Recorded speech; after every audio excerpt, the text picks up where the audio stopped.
అశోక్ గారు చెప్పాలి, వాళ్ళకైతే వేదాంతం బాగా. రెండవ కొరింథీలకు రాసిన పత్రిక 5వ అధ్యాయం. రెండవ కొరింథీలకు రాసిన పత్రిక 5వ అధ్యాయం. భూమి మీద మన గుడారమైన ఈ నివాసము శిథిలమైపోయినను చేతి పని కాక దేవుని చేత కట్టబడినదియు నిత్యమైనదినైన నివాసము పరలోకమందు మనకున్నదని ఎరుగుదుము. ఈ ఇండ్లన్నీ కూడా గుడారంతో పోల్చబడినవి. గుడారం అంటే బట్టతో చేస్తారు, బట్టతో కుడతారు. భూమి మీద మన గుడారమైన ఈ నివాసం శిథిలమైపోయేదని చేతి పని కాక దేవుని చేత కట్టబడినదియు నిత్యమైనదినైన నివాసం పరలోకమందు మనకున్నదని ఎరుగుదము. ఈ ఎరిగిన వారమై ఉండాలి.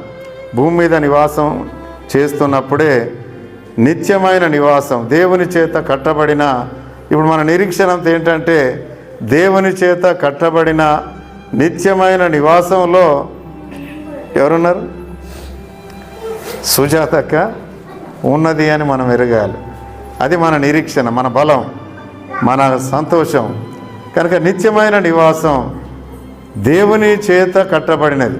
ఏ మేస్త్రి లేడు, ఏ ఇంజనీర్ లేడు, దేవుడే దేవుని చేత కట్టబడిన, దేవుని చేతి పని కాక దేవుని చేత కట్టబడిన నివాసంలో దేవుని బిడ్డలు ఉంటారనే మన నిరీక్షణ. అయితే ఆ నిత్యమైన నివాసంలో, దేవుని చేత కట్టబడిన నివాసంలో మనం ఉండాలి అని అంటే ఈ లోకంలో ఉన్నప్పుడే మనం కొన్ని విషయాల్లో జాగ్రత్త పడాల్సిన వారమై ఉన్నాం. మొదటి కొరింథీలకు రాసిన పత్రిక 15వ అధ్యాయం.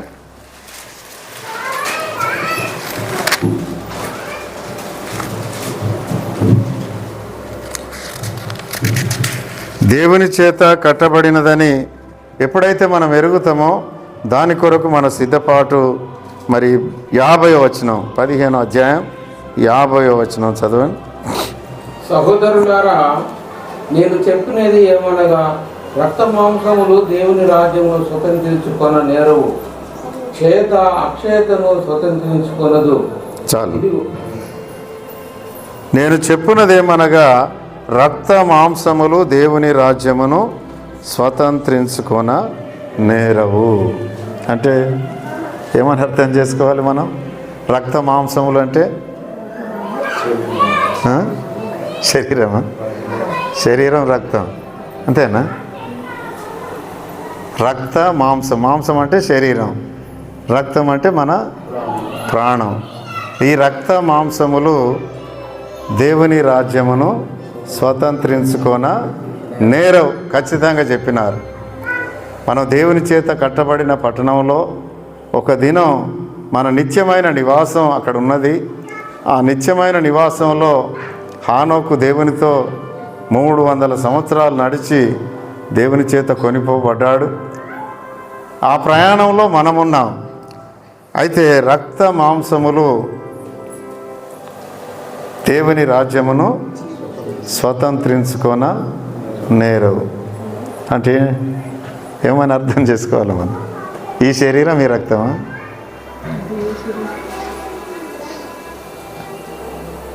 రక్త మాంసములు, రక్త మాంసములు అని వాడబడిన పదం శరీరాశ.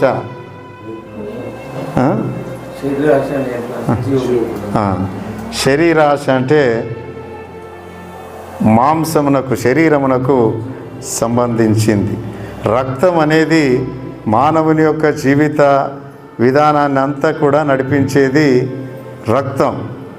రక్తం రక్తం పోతే ఇక మన శరీరం ఏది కూడా పనిచేయదు. గుండె అనుకున్నారు, గుండె కాదు, మన మానవుని జీవితమునకు రక్తం. ఈ రక్తము పంపింగ్ చేసేది గుండె. కానీ అందుకే 2 పదాలు వాడినారు, రక్త మాంసములు. శరీరాశ కలిగినట్టయితే, శరీరాశ కలిగి జీవించే వారంగా ఉంటే, రక్తము అనేదేమో మన యొక్క మస్తిష్కమునకు, మన యొక్క ఈ రక్తం ప్రవహించినప్పుడే కోరికలు, ఆశలు, ఆశయాలు ఇవన్నీ కూడా పుట్టుకొస్తవి. కనుక ఇదేమో మనస్సుకు చెందింది. రక్త మాంసములు శరీరాశకు చెందినవి. రక్తమేమో మనం ఆలోచన చేయాలన్నా, మనం జీవించాలన్నా, మనం చెల్లించాలి అన్నా రక్తమే ఆధారం. కనుక రక్త మాంసములు శరీరాశ కలిగి ఉండి లేక ఆలోచన విధానములో తప్పిన వారంగా ఉంటే రక్త మాంసములు దేవుని యొక్క రాజ్యమును స్వతంత్రించుకొన నేరం. ఇది ఎరగాలి మనం. దేవుడు నిత్యమైన నివాసం మన కొరకు కడుతున్నాడని ఎరిగి ఉన్నాం. రెండవ విషయం, రక్త మాంసములు దేవుని రాజ్యమును స్వతంత్రించుకొన నేరవు అని ఎరిగి ఉండాలి. మూడో విషయం, హెబ్రీ పత్రిక 11వ అధ్యాయం.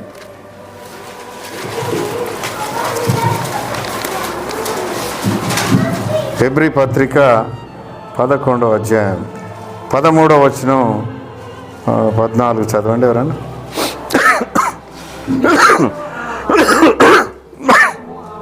అనుభవింపకపోయినను దూరం నుండి చూసి అందరము చేసి భూమి మీద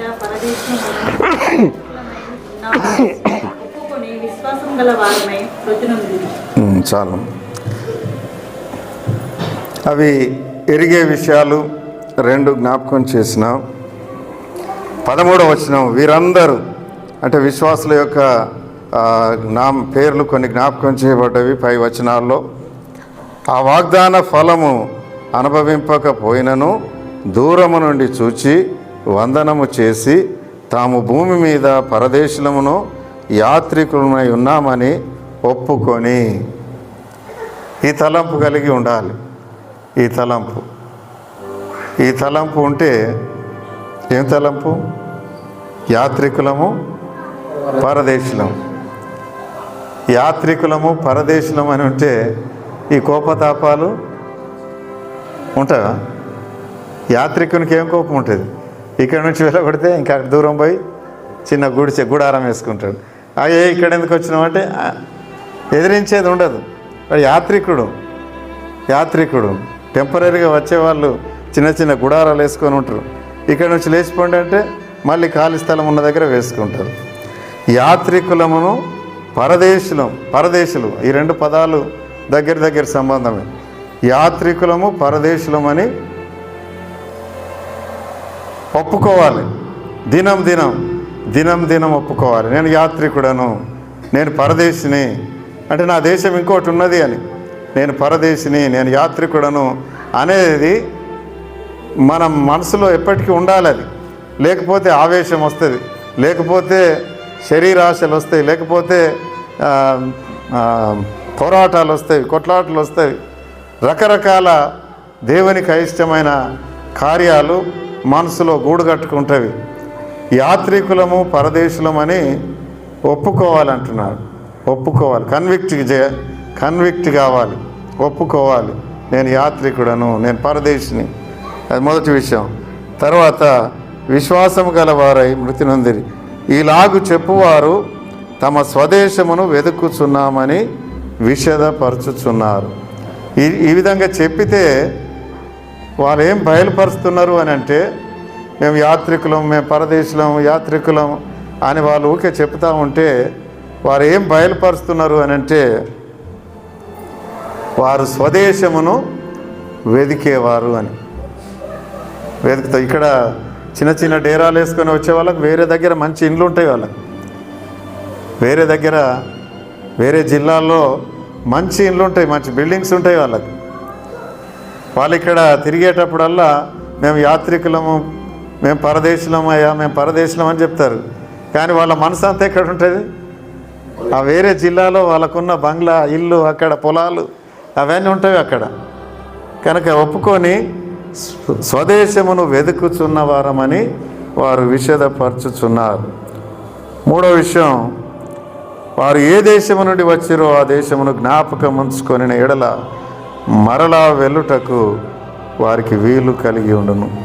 మనం ఏ దేశం నుండి, దేవుని దగ్గర నుండి పంపబడిన వారం, గర్భఫలంగా మన తల్లిదండ్రులకు ఇవ్వబడిన వారం కనుక మనం జ్ఞాపకం పెట్టుకోవాలి అంటాడు. నేను పరలోకం నుండి వచ్చిన, దేవలోకం నుండి వచ్చిన వాడిని అని మరి జ్ఞాపకం పెట్టుకున్నట్లయితే మళ్ళీ అక్కడికి వెళ్ళడానికి వీలవుతుంది అని అంటాడు. అయితే వారు మరి శ్రేష్టమైన దేశమును అనగా పరలోక సంబంధమైన దేశమును కోరుచున్నారు.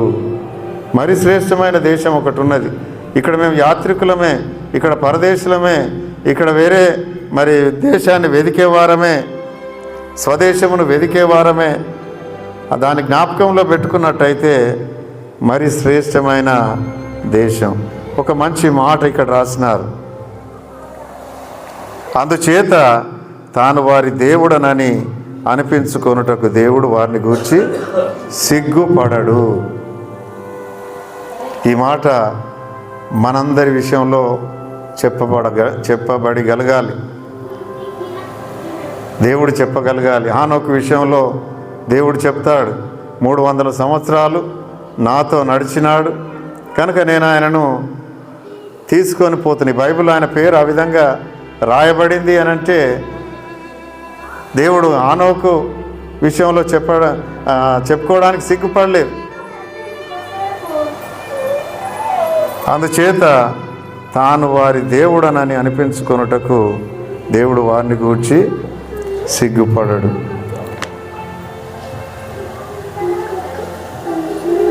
కొన్నిసార్లు మన తల్లిదండ్రులు, మన అన్నదమ్ములు, అక్క చెల్లెళ్ళు మనల్ని గూర్చి ఇతరుల ముందట సిగ్గుపడాల్సిన పరిస్థితులు వస్తాయి.